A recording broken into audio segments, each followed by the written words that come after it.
Hi aspirants, welcome to rise ప్రాగ్యాయ classes. Last సెషన్లో APPSC డిఎల్జేఎల్లో ప్రీవియస్ క్వశ్చన్స్ మనం సాల్వ్ చేసుకున్నాం కదండి. సో ఈ సెషన్లో దానికి మనం కంటిన్యూషన్ అనేది చూద్దాం. ఓకేనా? So coming to the question, the ratio that indicates what portion of EPS has been used for paying dividend is called. So ఈపీఎస్లో ఎర్నింగ్స్ పర్ షేర్ ఉంటుంది కదా, ఈపీఎస్లో మనం డివిడెండ్ పే చేసే పోర్షన్ని ఏమంటాం? ఓకేనా? So first of all EPS ఏ విధంగా వస్తుందో చూద్దాం. ముందుగా ఈబిఐటి ఉంటుంది, earnings before interest and tax. ఓకేనా? దీంట్లో నుంచి మనం ఏం లెస్ చేస్తాం? ఇంట్రెస్ట్ లెస్ చేస్తాం.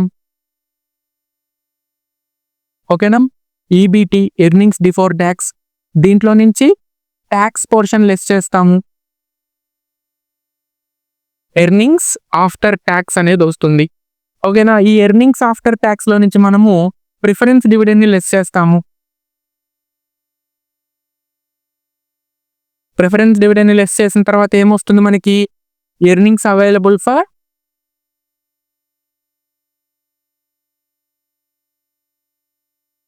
ఈక్విటీ షేర్ హోల్డర్స్ వస్తుంది. సో ఈక్విటీ షేర్ హోల్డర్స్ కి మిగిలిన ఎర్నింగ్స్ అనేవి వస్తాయి. ఓకేనా? ఇక్కడ మనము number of shares outstanding, number of equity outstanding తో డివైడ్ గా చేస్తే మనకి ఈపీఎస్ అనేది వస్తుంది. ఈపీఎస్ అంటే ఏంటి? Earnings per share. For example మనకి earnings available for equity share holders 1 lakh ఉంది. ఓకేనా? నెంబర్ ఆఫ్ ఈక్విటీ షేర్స్ మన ఆర్గనైజేషన్ లో 1000 షేర్స్ ఉన్నాయనుకోండి, 1 lakh డివైడెడ్ బై 1000, మన ఈపీఎస్ ఎంత? 100. ఎర్నింగ్స్ పర్ షేర్ ఎంత అవుతుందండి? 100. ఓకేనా? ఈ ఈపీఎస్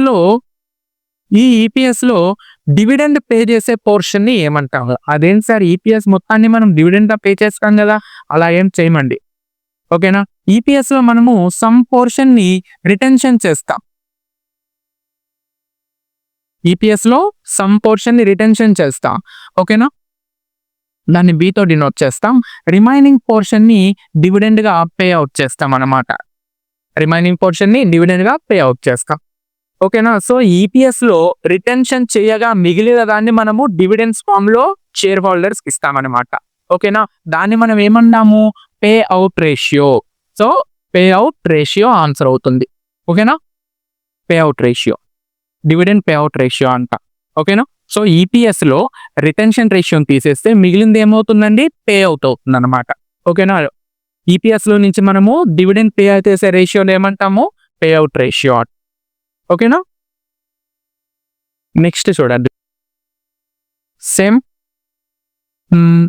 మన రైస్ ప్రాగ్యాయ యాప్లో 100 రూపీస్కే మెటీరియల్స్ ఇంక్లూడింగ్ బిగ్ బ్యాగ్, ఓకేనా, ఇంకా మాక్ టెస్ట్లు ఇవన్నీ కూడా అవైలబిలిటీలో ఉన్నాయండి. సో ప్రతి టాపిక్ నుంచి కూడా మినిమం 500 to 800 బిట్స్తో మనము బిగ్ బ్యాంక్ అనేది తయారు చేయడం జరిగిందండి. ఏపీపీఎస్సి డిఎల్ని జేఎల్ని దృష్టిలో పెట్టుకొని. ఓకేనా? సో ఇంట్రెస్టెడ్ అయితే డిస్క్రిప్షన్లో లింక్ ఇస్తానండి. సో ఆ లింక్ ద్వారా మీరు ఓన్లీ 100 రూపీస్కే పర్చేస్ చేసుకోవచ్చు అనమాట. సో ఇందులో మనకి 5 మాక్ టెస్ట్లు ఉన్నాయి. పేపర్ 1కి సంబంధించి సపోర్ట్ అయితే ఉంటుంది, కరెంట్ అఫైర్స్ ఉన్నాయి, అండ్ ఎవ్రీ టాపిక్ కి సంబంధించిన study materials both English medium and Telugu మీడియంలో మనకి అవైలబిలిటీలో ఉన్నాయన్నమాట. ఓకేనా? యాప్ లింక్ అదేవిధంగా కోర్స్ లింకులు అనేవి మనం డిస్క్రిప్షన్లో ఇస్తాము. సో ఫర్దర్ గా మీకు ఇంకేదన్నా కొంచెం డౌట్స్ ఏమన్నా ఉంటే జనరల్ వాట్సాప్ గ్రూప్ ఉంది, ఆ వాట్సాప్ గ్రూప్ లింక్ కూడా నేను డిస్క్రిప్షన్ లో ప్రొవైడ్ చేస్తాను. సో ఆ లింక్ ద్వారా కానీ మీరు ఆ వాట్సాప్ గ్రూప్ లో జాయిన్ అయినట్లయితే మీకు ఫర్దర్ అప్డేట్ లేదంటే ఇంకేదన్నా ఇన్ పర్సనల్ డౌట్ ని మీరు క్లారిఫై చేసుకోవడానికి వీలుంటుంది. నెక్స్ట్ క్వశ్చన్ చూడండి, cash flow in capital budgeting decision means. So capital budgeting decision లో క్యాష్ ఫ్లోస్ అంటే ఏమొస్తాయి? ఓకేనా? ఫస్ట్ చూడండి, profit after tax plus cash items, ఇది కాదండి. Next profit after tax plus depreciation, general గా ఆన్సర్ అయితే ఇదే. నెక్స్ట్ పిఏటి ప్లస్ నాన్ అసెట్స్, ఇది కూడా ఆన్సర్ కాదు. పీబీటీ ప్రాఫిట్ బిఫోర్ ట్యాక్స్, మనము ప్రాఫిట్ బిఫోర్ ట్యాక్స్ అయితే తీసుకోం. సో ప్రాఫిట్ ఆఫ్టర్ ట్యాక్స్ నే తీసుకుంటాం అనమాట. ఓకేనా? ఒకసారి క్యాలిక్యులేషన్ చెప్తాను చూడండి. క్యాలిక్యులేషన్ చూడండి, మనకి profit before depreciation and before tax ఉంటుంది. Profit before depreciation and before tax ఉంటుంది. ఇందులో నుంచి మనం ఏం లెస్ చేస్తాము? డిప్రిషియేషన్ ని లెస్ చేస్తాం. ఇందులో నుంచి డిప్రిషియేషన్ ని లెస్ చేస్తాం. ఓకేనా? లెస్ చేసిన తర్వాత మనకి profit before tax profit before tax. ఎందుకంటే డిప్రిషియేషన్ వల్ల మనకి యాక్చువల్ క్యాష్ ఎక్స్పెండిచర్ అయితే ఏం ఉండదు కాబట్టి. ఓకేనా, దట్ టు డిప్రిషియేషన్ వల్ల మనకి ట్యాక్స్ బెనిఫిట్ అనేది ఉంటుంది. ఓకేనా, ప్రాఫిట్ బిఫోర్ ట్యాక్స్. దీంట్లో నుంచి ట్యాక్స్ ని లెస్ చేస్తాం. లెస్ చేసిన తర్వాత ప్రాఫిట్ ఆఫ్టర్ ట్యాక్స్ వస్తుంది. ఓకేనా, ఈ ప్రాఫిట్ ఆఫ్టర్ ట్యాక్స్ ను మనము డిప్రిషియేషన్ ని యాడ్ చేసుకుంటాం. Add depreciation. ఓకేనా, సో పిఏటి ప్లస్ డిప్రిసియేషన్ మనం ఇక్కడ కన్సిడర్ చేయాల్సి వస్తుంది అనమాట. ఓకేనా, సో మనం క్యాపిటల్ బడ్జెటింగ్ డెసిషన్ లో క్యాష్ ఫ్లో అంటే మనకి ఏమొస్తుంది, profit after tax plus depreciation వస్తుంది. ఓకేనా, అంటే మనం ఇంక్రిమెంటల్ క్యాష్ ఫ్లోస్ ని కన్సిడర్ చేయాలి. నెక్స్ట్ క్వశ్చన్,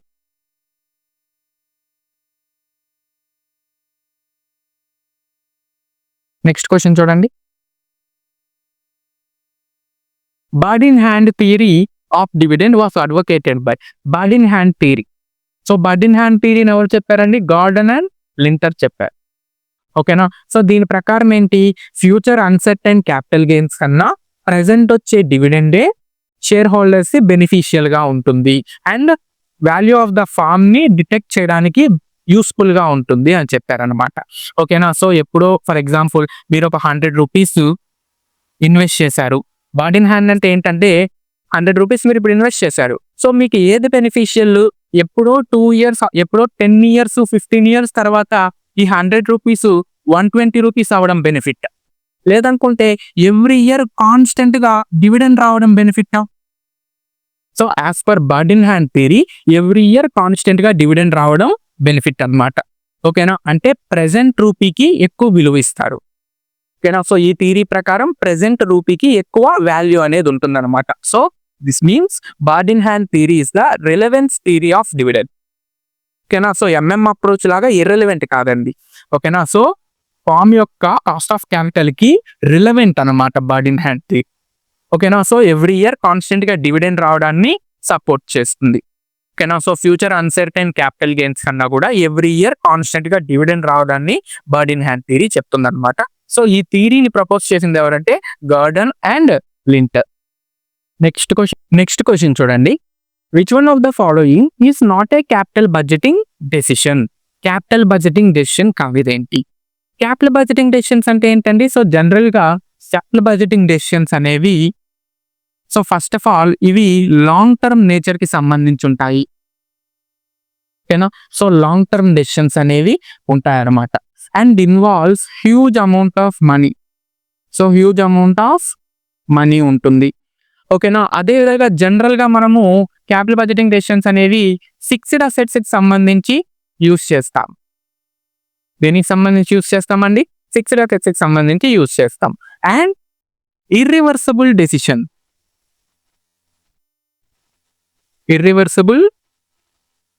డెసిషన్, ఓకేనా. సో ఇక్కడ చూడండి, ఇచ్చిన వాటిల్లో క్యాపిటల్ బడ్జెటింగ్ డెసిషన్ కానిదేంటి? ఆప్షన్ ఏ వచ్చి డైవర్సిఫికేషన్. డైవర్సిఫికేషన్ అంటే ఏంటి? ఒక బిజినెస్ ని వేరే వేరే డొమైన్స్ లో ఇన్వెస్ట్ చేయడం అనమాట. ఫర్ ఎగ్జాంపుల్ ఎక్స్ లిమిటెడ్ ఉంది. జనరల్ గా ఎక్స్ లిమిటెడ్ అనేది ఎలక్ట్రానిక్ అప్లయన్సెస్ ని మ్యానుఫ్యాక్చరింగ్ చేస్తుంది అనుకోండి. ఓకేనా, సో ఈ ఎక్స్ లిమిటెడ్ ని రియల్ ఎస్టేట్ లో,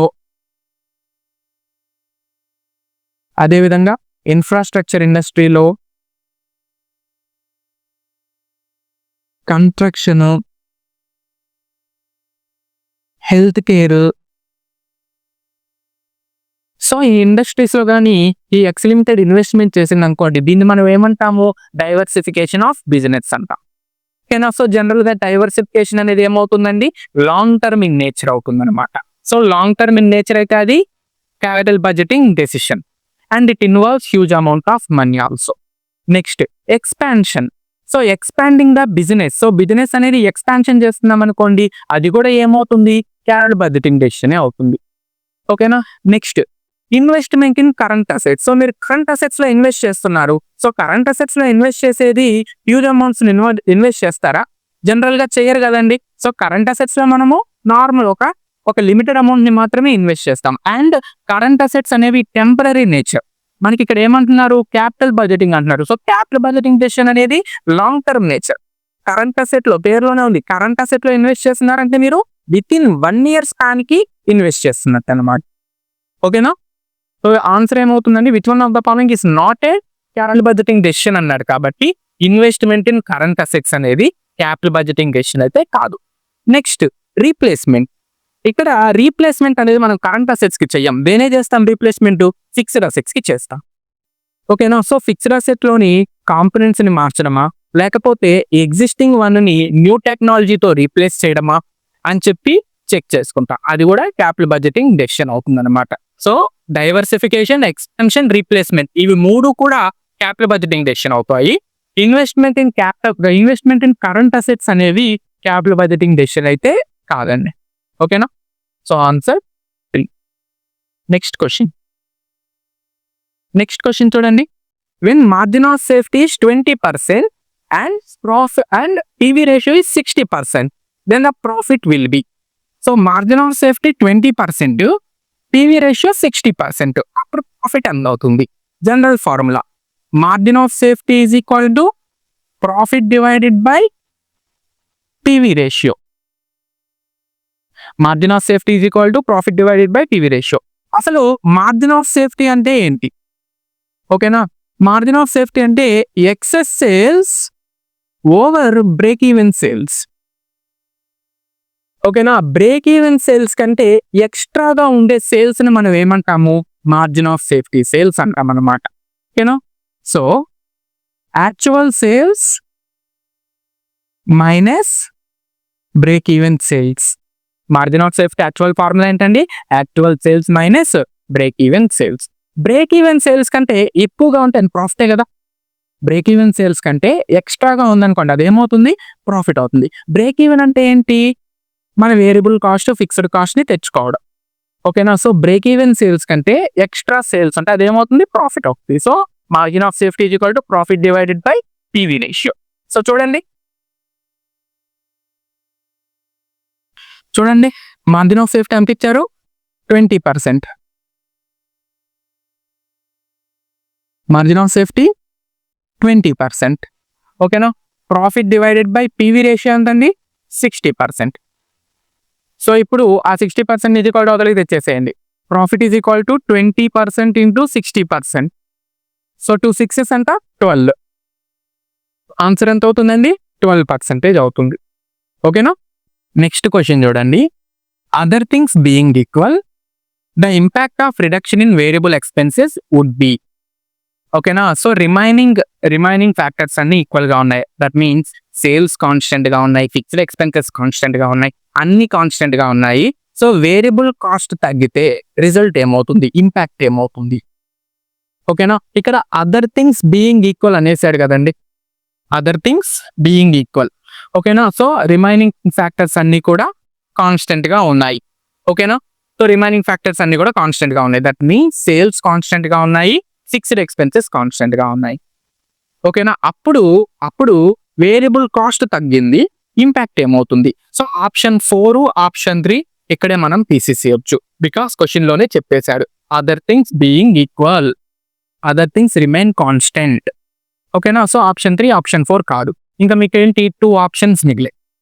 ఓకేనా? సో వేరియబుల్ కాస్ట్ తగ్గడం వల్ల బ్రేక్ ఈవెన్ సేల్స్ తగ్గుతుందా పెరుగుతుందా?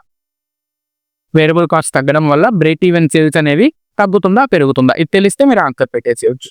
సో ఫస్ట్ ఆఫ్ ఆల్ చూడండి, బ్రేక్ ఈవెన్ పాయింట్ దగ్గర profit is equal to loss, అంతే కదండి. బ్రేక్ ఈవెన్ పాయింట్ దగ్గర ప్రాఫిట్ ఈజ్ ఈక్వల్ టు ఏమవుతుంది? Loss. That means there is no profit, no loss. ఈ situation ఎప్పుడు వస్తుంది?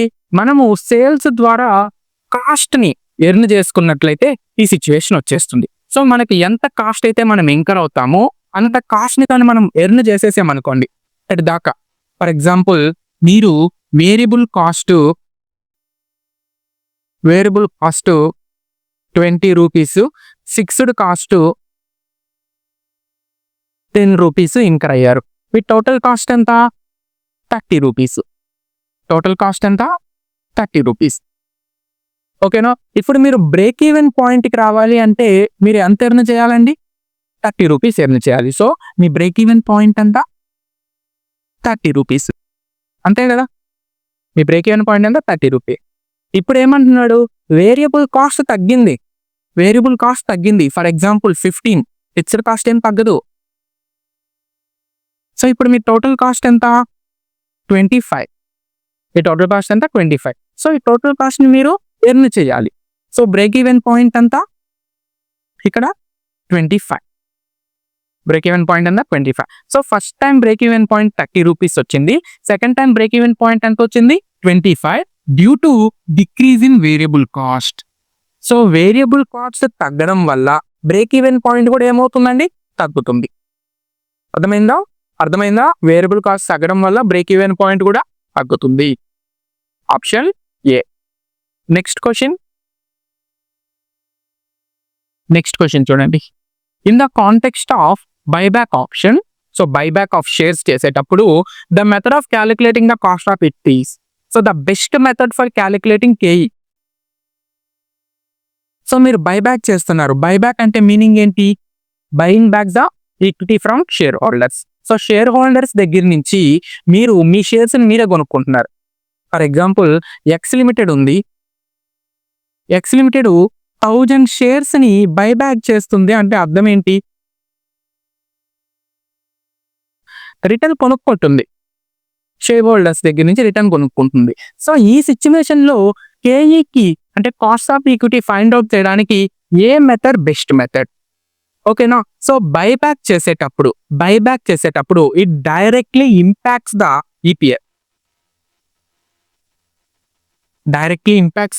ఈపీఎస్, ఈపీఎస్ అంటే ఎర్నింగ్స్ పర్ షేర్, ఓకేనా. ఫర్ ఎగ్జాంపుల్ చూడండి, ఎక్స్ లిమిటెడ్ కి ప్రీవియస్ గా 20,000 షేర్స్ ఉన్నాయి.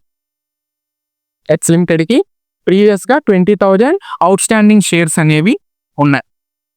ఇప్పుడు ఎక్స్ లిమిటెడ్ 1000 షేర్స్ బైబ్యాక్ చేస్తుంది అనుకోండి. ఇప్పుడు అవుట్ స్టాండింగ్ షేర్స్ ఎన్ని ఉంటాయి, 19,000 షేర్స్ ఉంటాయి. ఎన్ని షేర్స్ ఉంటాయి, 19,000 షేర్స్ ఉంటాయి. దీనివల్ల ఏమవుతుంది, ఈపీఎస్ అనేది పెరుగుతుంది.